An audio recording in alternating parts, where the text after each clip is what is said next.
నమస్తే, నేను విజయ్. చాలామందికి ఎంత డబ్బు, ఐశ్వర్యం ఉన్నా కూడా ఆరోగ్యం ఉండాలి. ఆరోగ్యంతో పాటుగా స్ట్రెంగ్త్‌గా ఉండాలి. ఆరోగ్యం ఏంటి? స్ట్రెంగ్త్ ఏంటి? అని డౌట్ వస్తుంది కదా! యెస్. ముఖ్యంగా క్రీడాకారుల విషయంలో ఇది చాలా కీలకం. వీటి గురించి మాట్లాడదాం.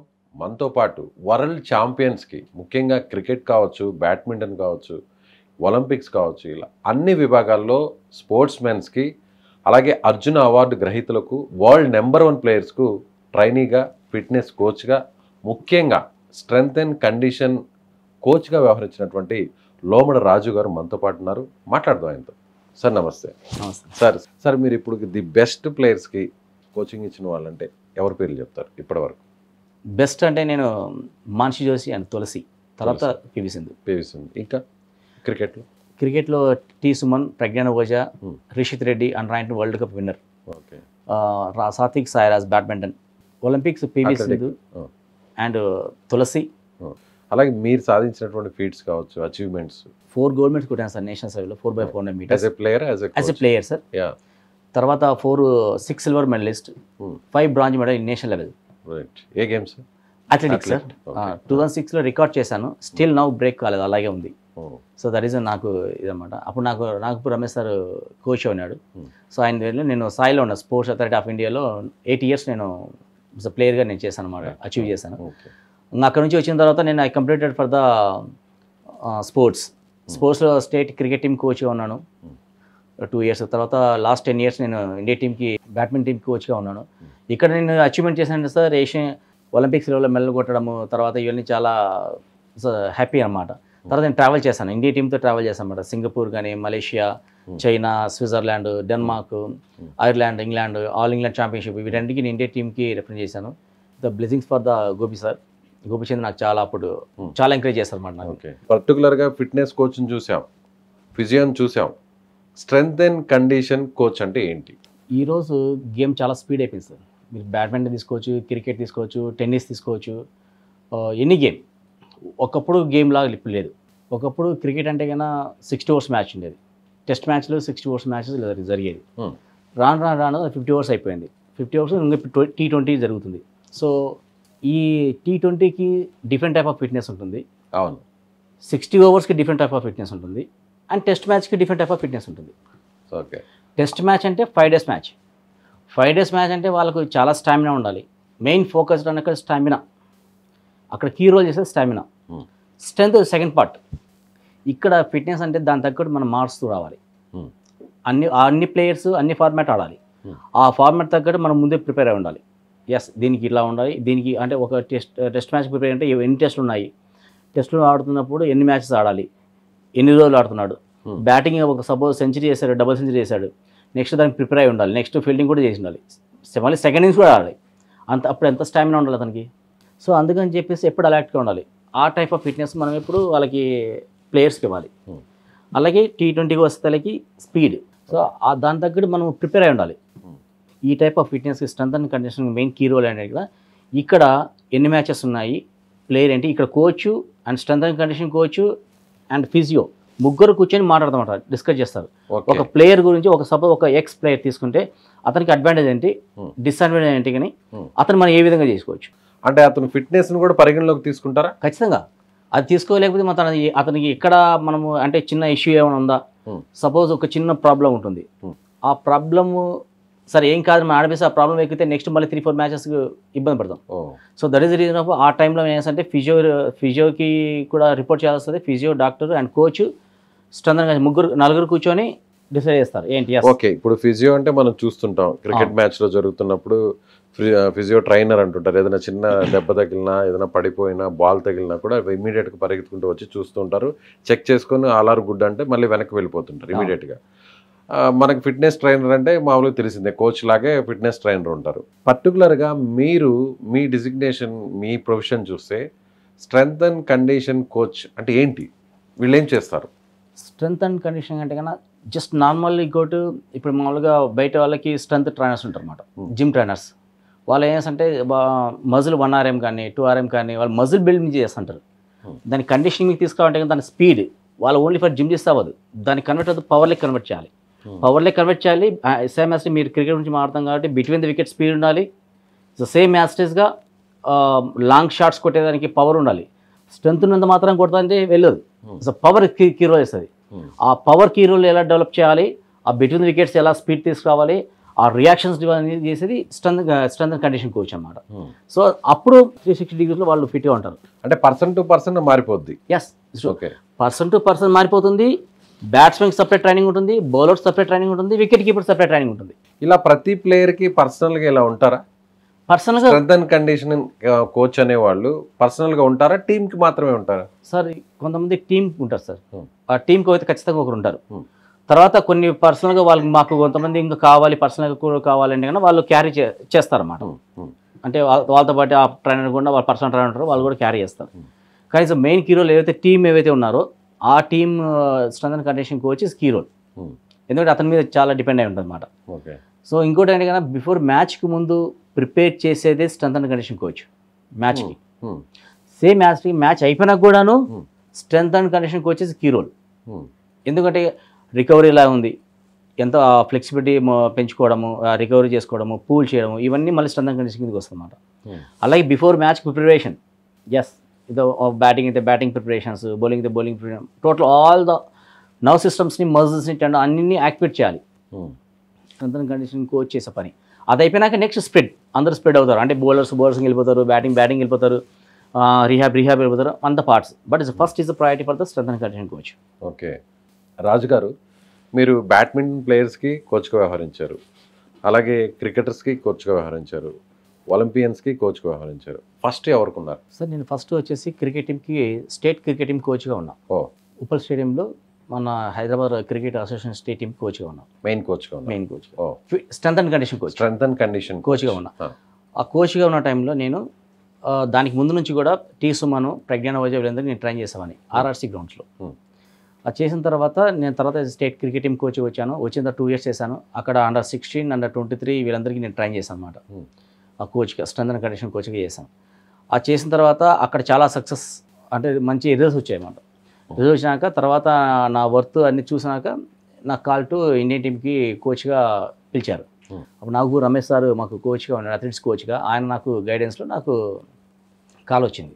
సో వచ్చింది, మళ్ళీ మేము వెళ్ళిన తర్వాత గోపిచంద్ అకాడమీలో నేను జాయిన్ అయ్యాను. సో 2015 ఆ టైంలో జాయిన్ అయ్యాను. సో 2015లో ఎప్పుడైతే జాయిన్ అయ్యానో అప్పుడు పీవీ సింధు అక్కడ ట్రైన్ చెప్పి, అప్పుడు నాకు అంత పీవీ సింధు పెద్ద పరిచయం లేదు. పీవీ సింధు అందరూ ట్రైనింగ్ చేస్తున్నారు, బట్ పీవీ సింధు ముందు తెలుసు నాకు. 2006-07 ఆ టైంలో ఆర్ఆర్సీ గ్రౌండ్స్లో ట్రైనింగ్ చేసేది. అప్పటి నుంచి నాకు పరిచయం. వెళ్ళిన తర్వాత ఇండియన్ టీమ్కి ఫస్ట్ చూసారు, 2 months 3 months చెక్ చేస్తారు అన్నమాట. నా వర్త్ ఏంటి, స్కిల్స్ ఏంటి, ఇవన్నీ నేను ఎంతవరకు చేస్తున్నాను. ఎందుకంటే వస్తానే మనం ఇండియన్ టీమ్కి పెట్టరు కదా. సో అబ్జర్వేషన్ చేశారు నా సర్టిఫికేట్స్, అసలు నా ఏం చదువుతున్నాడు ఏంటి అన్ని అబ్జర్వేషన్ ఆక then will start the first 2015 and April నుంచి నేను ఇండియా టీమ్కి స్ట్రెంత్ అండ్ కండిషన్ కోచ్గా జాయిన్ అయ్యాను. ఏ గేమ్లో సార్? బ్యాడ్మింటన్. అప్పుడు ప్లేయర్స్ ఎవరు ఉన్నారు? అప్పుడు పీవీ సింధు, శ్రీకాంత్, సాయి ప్రణీత్ వీళ్ళందరూ టాప్ ప్లేయర్స్ ఉన్నారు. సో అప్పుడు ఇంకా మేము ఫోకస్ చేస్తున్నాము. దెన్ ఇంకోటి స్టార్ట్ ద 2000 అక్కడి నుంచి స్టార్ట్ అయింది జర్నీ. పీవీ సింధుకి యాంకిల్ టెస్ట్ అయింది 2015 ఆ టైం. యాంకిల్ టెస్ట్ అయింది, గేమ్స్ ఆడుతూ పడింది. ఆ తర్వాత ఆ అమ్మాయికి యాంకిల్ టెస్ట్ అయిన తర్వాత ఆ పార్ట్ పక్కన పెట్టాం. ఆ పార్ట్ మిగతా పార్ట్ అంతా స్ట్రెంథనింగ్ చేసుకుని వచ్చాం. అంటే ఏదో upper body strengthening, abdominal strengthening, back. ఎందుకంటే మాకు యాంకిల్ మాత్రమే ప్రాబ్లం ఉంది, మిగతా ఎందుకు స్ట్రాంగ్ ఉన్నాయి కదా. ఎందుకంటే అది కూడా వదిలేసాం అనుకోండి, బాడీ మొత్తం డీప్ అవును. సో అది పెరగకుండా కాపాడుకుంటేవాళ్ళం. ఇప్పుడు మనకి 100% కాకుండా అట్లీస్ట్ 60-70% ఫిట్ అయినా పర్వాలేదు, మన come back it very easy. చాలా మంది ఏంటంటే ఇక్కడ మిస్టేక్, ఒక చిన్న ఏదైనా ఇంజురీ అయితే మొత్తం రెస్ట్ తీసుకుంటారు. అప్పుడు మళ్ళీ స్టార్ట్ చేయాలి, మళ్ళీ జీరో నుంచి స్టార్ట్ చేయాలి. సో ఎప్పుడే సరే మనము ఒకసారి ఒక లెవెల్ ఉన్నప్పుడు ఇంజురీ అయిన తర్వాత కంప్లీట్గా జీరో పడిపోకూడదు. You maintain the at least 40-60% maintain చేయాలి.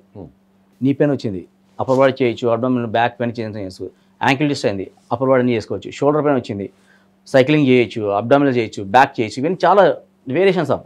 అప్పుడు పీవీ సింధు ఏ ఈవెంట్కి వెళ్ళే ప్రాక్టీస్లో ఇంజూర్డ్ అయింది. ఇంజూర్ అయిన తర్వాత మీరు స్టార్ట్ ద ట్రైనింగ్ చేస్తుంది. దాన్ని మెల్లిమెల్లిగా అంటే 2015లో అయింది ఇది. 15 అయిన తర్వాత మాకు 2016 ఒలింపిక్స్ టార్గెట్. తను అప్పుడు ఒలింపిక్స్కి వెళ్ళాలి, 16కి వెళ్ళాలి. 16. సో 1 year ముందు యాంకిల్ ట్విస్ట్ అయింది. సో మళ్ళీ తిరిగి రికవర్ అవ్వాలి. అది పెద్ద ఛాలెంజ్. అవును. అప్పుడు ఎలా చేశారు సార్? అప్పుడు ఇదే సార్ అప్పుడు మాకు గోపి సార్ హ్యాండ్ ఓవర్ అనమాట. గోపిచంద్ సార్ మాకు చెప్పారు ఆ పార్ట్ ఆఫ్ మీద అంతా స్ట్రెంగ్ చేసుకుంటూ వచ్చేవాళ్ళం. ఇక్కడ ఫిజియో కూడా చేసేవారు. ఫిజియో పార్ట్ ఫిజియోలు చేసేవాళ్ళు, మా పార్ట్ మేమే చేసేవాళ్ళం. సూపర్. సో రెండు ఈక్వల్గా వెళ్ళాలి బ్యాలెన్సింగ్. సో అక్కడ చేసుకుంటూ వెళ్ళిపోవాళ్ళము. ఆ తర్వాత ఇంకా ఫిట్ అయిపోయింది. స్టార్టెడ్ ద జనరల్ అన్నీ జరుగుతున్నాయి. 2016 ఆ టైంలో నేను సింగపూర్ మలేషియాకి ఇండియా టీమ్కి వచ్చిగా ఫస్ట్ టైం ఇది strength and condition coach first the travel for the Indian team. So నేను అప్పుడు ఆమెతో ట్రావెల్ చేశాను, అక్కడి నుంచి స్టార్ట్ చేశాను. ఇంకా స్టార్ట్ చేస్తాను, ఇంకా ఆ జర్నీ అలా కంటిన్యూ అవుతుంది. ఎన్ని సంవత్సరాలు ఉన్నారు? ఆల్మోస్ట్ 2.5 years మనం చేశాను సార్. ఓకే. 15, 16, 17 వరకు. 16 ఒలింపిక్స్ మెడల్ అయిపోయినాక తర్వాత 17 ఏ మెడల్ వచ్చింది? 16లో సిల్వర్ మెడల్ సార్. సిల్వర్ వచ్చింది ఫస్ట్ సిల్వర్ మెడల్ అన్నమాట. అప్పుడు అమ్మాయి చాలా హార్డ్ వర్క్ చేస్తుంది. అంటే ఆ టైంలో జనరల్గా ఒక ప్లేయర్కి, ఒక ఒలింపిక్ వెళ్ళేటువంటి ప్లేయర్కి ముందుగా అంటే మనకి ప్రిపేర్ అవ్వడం కోసం చేసే కోచింగ్లో కావచ్చు, ట్రైనింగ్లో కావచ్చు, మీరు అన్నట్టుగా ఫిట్నెస్ ట్రైనింగ్లో కావచ్చు, ఎన్ని అవర్స్ కష్టపడతారు? సరే 6 to 8 hours sir. 6 to 8 hours. Any top players in the world 6 to 8 hours కష్టపడాల్సిందే. గేమ్ను పక్కన పెట్టేస్తే only for fitness? No sir, it's a part of fitness. Game ఉండాలి, స్కిల్ అన్నీ ఉండాలి. 1 to 2 hours ఖచ్చితంగా ఫిట్నెస్కి ఫోకస్ చేయాలి. 2 hours ఎవరైనా కానీ. ఎందుకంటే ఎనీ గేమ్ ఎందుకంటే ఇప్పుడు ఫిట్నెస్ అనేది కీ రోల్ సార్. స్ట్రెంత్ అని, ఎందుకంటే ఫిట్నెస్ లేకపోతే ఇప్పుడు సపోజ్ మీరు ఎనీ క్రికెట్ ప్లేయర్ని తీసుకోండి, ఎగ్జాంపుల్ మీరు కపిల్ దేవ్ కానీ, అజరుద్దీన్ కానీ, ఇంకా ఎవరైనా తీసుకున్నా కూడా స్కిల్, అదే టెక్నిక్, అదే బట్ స్పీడ్ తగ్గుతుంది, కోఆర్డినేషన్ తగ్గుతుంది, అండ్ ఎండ్యూరెన్స్ తగ్గుతుంది. ఇదంతా key role for the fitness. దాని మీద డిపెండ్ అయి ఉంటుంది అంతే కదా. కానీ అది బయటకు కనిపించదు. అందరూ ఏంటంటే విరాట్ కోహ్లీ అనుకుందాం ఫర్ ఎగ్జాంపుల్, చాలా ఫిట్ గా ఉన్నాడు అనిపిస్తుంది, కానీ విరాట్ కోహ్లీ ఒక్కొక్కసారి ఆడలేక అవుట్ అయిపోతుంటారు, డక్అవుట్ అయిపోతుంటారు. దాని వెనక రీజన్ ఏంటనేది ఎవరికి బయట చూసే ప్రేక్షకులకి ఎవరికి తెలియదు. బట్ నిజంగా ఒకవేళ ఫిట్నెస్ లేదు, ఏదైనా ఇంటర్నల్ గా ఏదైనా ప్రాబ్లం ఉంది హెల్త్ పరంగా, అది మీకు మాత్రమే తెలుస్తుంది. అంటే అవుట్ అయ్యే సంగతి రియాక్షన్ అది దానికి ఏం చేయాలి, దానికి లింక్ అయి ఉంటుంది కదా. ఫిజికల్ గా ఫిట్ గా లేకపోతే, ఫిట్నెస్ అనేది సక్రమంగా లేకపోతే, సో అతను ఆట మీద కూడా ప్రభావం చూపిస్తుంది, ఖచ్చితంగా చూపిస్తుంది. బట్ ఇక్కడ ఎట్లా అంటే మనం ఒక బాల్కి మంచికి ఫిట్గా అంటే ఒక బాల్కి అవుట్ అయిన సందర్భాలు ఉంటాయి, ఒక్కసారి ఫిట్గా లేకపోయినా మంచి స్కోర్ అంటే డిఫెన్స్ అట్లాగని మనం ఒక్కదానికి రాకూడదు. మనం ఎప్పుడు అలసిపోతున్నాడు అంటే కనుక ఇప్పుడు బిట్వీన్ ద వికెట్స్ ఎక్కువ అలసిపోతుంటాడు ఒకసారి, అప్పుడు ఫిట్గా లేడు. ఎస్, దానికి ముందు మనం ఒక టెస్ట్ పెట్టుకుంటాం అన్ని, ఏయో టెస్ట్ కానీ, 1 hour టెస్ట్ కానీ, లేకపోతే బీట్ మీద మనం 2.5 kilometers కానీ, లేదు అంటే మనం డిపెండ్స్ చాలా ఉంటాయి మన టెస్ట్లు. ఆ టెస్ట్లను పెట్టుకున్న తర్వాత మనకు తెలుస్తుంది అన్నమాట. కానీ ఒక డౌట్ సార్, విరాట్ కోహ్లీ ఎప్పుడు కూడా గ్రౌండ్లో చాలా యాక్టివ్గా ఉంటాడు. ఈవెన్ ఫీల్డింగ్ టైంలో, బ్యాటింగ్ టైంలో ఇంక చెప్పలేదు, ఫీల్డింగ్లో అయితే మొత్తం అందరినీ కూడా తను చాలా హుషారుగా ఉంచుతాడు. రోహిత్ శర్మ అంత ఫిట్గా అనిపించాడు, కొంచెం చూడడానికి కూడా బాడీ లాంగ్వేజ్ రోహిత్కి విరాట్కి కంప్లీట్గా డిఫరెన్స్ ఉంటుంది. బట్ అయినా కూడా రోహిత్ చాలా బాగా ఆడుతుంటాడు. ఎలా సార్ అది, ఆ కంపారిజన్ ఎలా ఉంటుంది? So Rohit Sharma batting is ఫిట్నెస్లో వీక్ ఉండొచ్చు, బట్ ఒక్కొక్కరికి అడ్వాంటేజ్ ఉంటుంది. అంటే టెక్నిక్ ఫిట్నెస్ పర్ఫెక్ట్ లేకపోయినా కూడా టైమింగ్ టెక్నిక్ ఒక అడ్వాంటేజ్ ఉంటుంది. అదే రోహిత్ శర్మ విరాట్ మంచి ఫిట్నెస్ అయితేనా అది ఇంకొక లెవెల్ ఉంటుంది గేమ్. బట్ ఫిట్నెస్ లేకపోవడం వల్ల కొంచెం డౌన్ అయిపోవచ్చు, సరిగా ఫీల్డింగ్ చేయలేకపోవచ్చు, ఏదైనా కానీ ఫీల్డింగ్ కానీ, బిట్వీన్ ద వికెట్స్ కానీ, ఇంకా డైవింగ్ కానీ, ఇంకోటి కానీ ఏదైనా కానీ, రన్స్ సింగిల్స్ దిగిపోవడం బిట్వీన్ ద వికెట్స్. ఎస్, అప్పుడు ఫిట్నెస్ మీద ఫోకస్ చేస్తే ఇప్పటికి కూడాను Rohit Sharma top batsmen. But if once you cover the fitness level అని కవర్ చేయగలిగితే మాత్రం ఇది మరీ టాప్ రావడం పెద్ద కష్టం కాదు. ఎందుకంటే స్కిల్ ఆల్రెడీ గాడ్ గిఫ్ట్, కొన్ని దేవుడు ఇస్తాడు మనకి, అది దాని నేచర్ అంటారు. కొన్ని కష్టపడి తీసుకుంటారు. రాహుల్ ద్రావిడ్ ఈజ్ ఎగ్జాంపుల్, చాలా హార్డ్ వర్కర్. మీరు ఎవరి క్రికెట్ అని చూసుకోండి, ద్రావిడ్ చేసిన హార్డ్ వర్కర్ మేబీ నాకు తెలిసి అంత చేయలేదు అనుకుంటాను. అంతేనా? ఎందుకలా? మీరు టెస్ట్ మ్యాచ్ చూస్తామంటే కన్నా మీరు అంటే ఆయన కూడా చాలాసార్లు చెప్పాడు, ఒక షాట్ పర్ఫెక్షన్ కోసము almost 15 times same shot practice చేసేవాడు ఆయన. ఏ గేమ్కి ఎక్కువగా ఫిట్గా ఉండాలి? క్రికెటా, బ్యాడ్మింటనా, అథ్లెటిక్సా, లేదంటే ఖోఖో, కబడ్డీ, హాకీ, ఇలా ఏ గేమ్లో ఎక్కువగా ఫిట్గా ఉండాలి? ఒక్కొక్కదానికి కొంచెం సపరేట్ సార్. అన్ని గేమ్స్ కంపేర్ చేస్తేనా athletics toughest event sir. Athletics, running, athletics is like a kill, మనిషిని అంతే. ఎందుకంటే దాంట్లో మీకు పీటీ ఉషా సెకండ్లో 100 వంతులు పోయింది. అవును, ప్రాక్టీస్ సెకండ్ ఇస్ రైట్. మళ్ళీ ఒలింపిక్ మెడల్ మనకు రాలేదు. రాలేదు, అవునా? అంటే ఎంత సెకండ్ అది? ఎన్ని సంవత్సరాలు కష్టపడాలి అమ్మాయి అవును. మేడం. అట్లాగే మిల్కా సింగ్ అంతవరకు వరల్డ్ ఛాంపియన్ ఆయన, ఒక చిన్న ఫ్రాక్షన్ సెకండ్స్, అవునా? సో అందుకే అథ్లెటిక్స్ అనేది ఇస్ లైక్ అట్లా రెడీగా ఉండాలన్నమాట. అంటే నువ్వు అన్ని రేసులు చాలా డిఫికల్ట్. ఒక సెకండ్ తగ్గాలంటే నువ్వు కొన్ని సంవత్సరాలు కష్టపడాలి, అంతే కదా. ఒక ఫ్రాక్షన్ సెకండ్ కోసం. ఇక్కడ ప్రతి ఒక్కటి పర్ఫెక్షన్ అన్నమాట. సో అందుకు athletics is a mother of games, athletics, football and gymnastics. Right Raju garu, మీరు మీ గురించి పర్టికులర్గా చూస్తే మీ గురించి క్రికెట్, బ్యాడ్మింటన్, అథ్లెటిక్స్ అందరు ప్లేయర్కి మీరు కోచ్గా ఉండడం ఎలా అది possible? Sir first of all నేను basic national governments athletics 4x4 national governments కొట్టాను అనమాట. 2006లో రికార్డ్ చేశాను నేను. ఇప్పటికీ బ్రేక్ అలాగే ఉంది స్టిల్ లవ్. దేంట్లో సార్, ఏ విభాగంలో? 4x400 meters junior federation cup running రేస్లో ఇప్పటికీ అలాగే ఉంది. సో మేము యాక్చువల్లీ నేను ఒక విజన్తో వచ్చానమాట. మనము అప్పటికి అంటే నేను ఏదో చేయాలా అంటే ఒలింపిక్ పెద్ద లెవెల్లో వచ్చాను. బట్ నేను చాలా ట్రై చేశాను, నా వరకు ఎంత అయితే ఉందో అన్ని రీచ్ అయ్యాను విత్ వెరీ గుడ్ సక్సెస్. తర్వాత వరల్డ్ ఛాంపియన్షిప్ కూడా ఆడాను నేను. మోడర్న్ పెంటాథ్లాన్లో ఇండియా తరఫున వరల్డ్ ఛాంపియన్ కూడా పార్టిసిపేట్ చేశాను. తర్వాత నేను క్రికెట్ టీంకి కన్నా ముందు నేను కబడ్డీ టీమ్స్కి కూడా నేను ట్రై చేశాను. కబడ్డీ టీమ్స్కి, బాస్కెట్బాల్, రైల్వే టీమ్స్కి బాస్కెట్బాల్ టీమ్, కబడ్డీ టీమ్స్కి, ఉమెన్స్, మెన్స్, టెన్నిస్ ప్లేయర్స్కి, ఇంటర్నేషనల్ టెన్నిస్ ప్లేయర్స్కి, తర్వాత ఆల్ గేమ్స్ నేను ట్రై చేశాను. ఓకే. సో చేసినాక ఒక గేమ్కి ఒక డిఫరెంట్ టైప్ ఆఫ్ మూమెంట్ ఉంటుంది. ఆ టెక్నిక్ ఇక్కడ వర్కౌట్ అవ్వదు. నో అవ్వదు. గేమ్ టు గేమ్ మారిపోతుంది. ఇప్పుడు ఈవెన్ ద బాస్కెట్బాల్ చూసుకోండి. Basketball right coordination, right limb coordination పద్ధతి. ఆ తర్వాత అది మూమెంట్ ఈజ్ డిఫరెంట్. అంటే దానికి అంతా స్ట్రెంత్ అండ్ ఎండ్యూరెన్స్ మీద ఎక్కువ focus, speed and strength and endurance మీద ఫోకస్ చేయాలి. Okay. Come to kabaddi. 3 coordination, I and hand, leg. కన్ను ఒక చోట చూస్తుంటుంది, చెయ్యి ఒక దగ్గర ఉంటుంది, కాలు ఒక దగ్గర ఉంటుంది. That is coordination is different. అవును. ఓకే. ఈవెన్ సైడ్ వెనక వైపు నుంచి కూడా మనం అబ్జర్వ్ చేయాలి. సో నువ్వు ఇక్కడ అదే ఐ ఒక సైడ్ చేస్తుంటుంది, చెయ్యి ఒక దగ్గర ఉంటుంది, కాలు ఒక దగ్గర ఉంటుంది, అంతే. So that 3 coordinations different. Badminton right coordination. So మళ్ళీ ఇక్కడ athletics left coordination. So coordination ఆ మూమెంట్స్ మారుతూ ఉంటాయి అన్నమాట. దాని దగ్గర ఫిట్నెస్ మారుతుంది. ఇప్పుడు సపోజ్ మీరు బ్యాడ్మింటన్ తీసుకుంటే badminton hardly 1 hour 50 minutes 1 hour 20 minutes for 3 games. దాని తగ్గట్టు ఎంత కావాలో అంత కావాలి ఫిట్నెస్. అలా అని చెప్పేసి ఎక్స్టెండ్ చేసినా కూడా నువ్వు మెయిన్ పర్పస్. కబడ్డీకి వచ్చేసరికి దానికి పవర్ గేమ్, మ్యాక్స్ పవర్ ఉపయోగిస్తుంది అన్నమాట. So that is the different type of training ఉంటుంది. ఇక మన బాస్కెట్బాల్ వచ్చేసరికి బాస్కెట్బాల్ కోఆర్డినేషన్ పెద్ద స్కిల్, స్పీడ్, ఎండ్యూరెన్స్ అన్ని కవర్ కావాల్సి వస్తుంది. ఎందుకంటే basketball speed second fastest game. Right. So that is మనకు మోడిఫై చేస్తుంది. సో నేను ఏ టీంకి చేసినా కూడా, ఏ ప్లేయర్కి చేసినా ఫస్ట్ నేను అబ్జర్వ్ చేసుకుంటాను అన్నమాట. 1 week నేను టేక్ టైం. ఎందుకంటే అతనికి ఆ గేమ్కి ఏం కావాలా, ఏం నీడ్ ఎక్కువ ఇంపార్టెంట్, అన్ని ఇంపార్టెంటే. దాంట్లో మళ్ళీ పర్సెంటేజ్ రేషియో మారుతుంది. 30%, 40%, 50% అలా మారుతుంటాం అన్నమాట. దాన్ని మళ్ళీ కరెక్ట్గా సెట్ చేయాలి. సో ప్రజెంట్ ఇప్పుడు మీరు ఎవరికి కోచ్? నేను ఒక different type of category center start చేస్తున్నాను. అది ఏంటంటే ప్రతి మనిషికి అంటే జనరల్ ఫిట్నెస్ బాగుండాలి, కిడ్స్ బాగుండాలి, స్పోర్ట్స్ బాగుండాలి. అంటే నార్మల్ పర్సన్స్ కూడా ట్రై చేస్తారు ఇప్పుడు. నాట్ ఓన్లీ స్పోర్ట్స్ మెన్స్, అందరూ సార్, ఎవరికైనా fitness is the key role for everyone. ఆ ఫిట్నెస్ మారుతుంది, స్టాండర్డ్స్ మారుతాయి అందులో. బట్ ఏజ్ గ్రూప్ అయినా. అందుకే ఇప్పుడు మీరు చూడండి, మీరు కిడ్స్కి వచ్చేసరికి ఒక type of different type of fitness ఉంటుంది.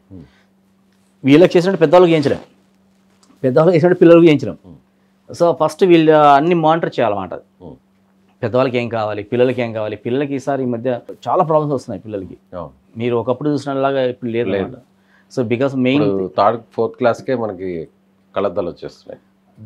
3rd, 4th క్లాస్ కళ్ళద్దాలు వస్తున్నాయి సార్. ఇంకొకటి చాలా ఇష్యూ, ఇంకా పెద్ద ప్రాబ్లం అంటే అమ్మాయిలకి 9 yearsకి 10 yearsకి మెచ్యూర్ అయిపోతుంది. అవును, mature. It's very bad. That is అంత మంచిది కాదు. అది లైఫ్ స్టైల్ వల్ల ఇదంతా కూడా. అందరు లైఫ్ స్టైల్ అంటారు సార్. నేను I'm not accept the life style. ఇదే మరి పిల్లలు అంటే నేను ఏదైనా సరే యావరేజ్ అబవ్ మాట్లాడతాను సార్. ఏదైనా ఎలాగంటే కానీ ఇప్పుడు పల్లెటూరులో కావట్లే కదా మరి. అవును. ఎందుకు ఎక్కువ అంటే సిటీ కల్చర్లు ఎక్కువ ఉన్నాయి, అక్కడ ఉన్నాయి, అక్కడ తక్కువ ఉన్నాయి, ఇక్కడ ఎక్కువ ఉన్నాయి. ఫిజికల్ యాక్టివిటీస్ సరిగా లేదు ఇక్కడ. Yes, physical activities most key role. ఇక్కడ మనం ఎక్కువ యూజ్ చేస్తాం సార్ ద ఫుడ్, బయట ఫుడ్, కలర్స్, టేస్టీ సాల్ట్. మీరు చూడండి, మీరు ఒక చాక్లెట్, ఒక ఫ్రూట్ పెడితే కీట్ తీసుకునేది ఏంటి? చాక్లెట్. దెన్ బై దాని మీద పోడు అసలు. రోడ్డు మీదకి పోవడం అలవాటు అలా చేసేసాం మనం ఆ. Life style. వాళ్ళు అలవాటు కాకపోయినా కూడా వాళ్ళు అలవాటు కాకపోయినా కూడా ఒక టేస్ట్ ఒకసారి అయితే వాళ్ళు దానికి క్రేవింగ్ ఉంటుంది మనకు ఖచ్చితంగా. అది ఇంకా బాగా టేస్ట్ తీయగా ఉంటుంది. ఫ్రూట్లో అంత తీయగా ఉండదు కదా. ఉండదు. ఇది న్యాచురల్, ఫ్రూట్ ఈజ్ న్యాచురల్, అవును. ఇది ఆర్టిఫిషియల్. ప్రతి ఒక్కటి మీకు అన్ని దాంట్లో మీకు ఆర్టిఫిషియల్గా ఎక్కువ యాక్సెప్ట్ చేస్తాను, న్యాచురల్లీ తగ్గిపోయింది. సో ఎవరికైనా కూడా ఇప్పుడు మీరు నార్మల్ పర్సన్స్ కూడా మీరు కోచ్గా వ్యవహరించవచ్చు. Right sir, thank you sir, thank you so much.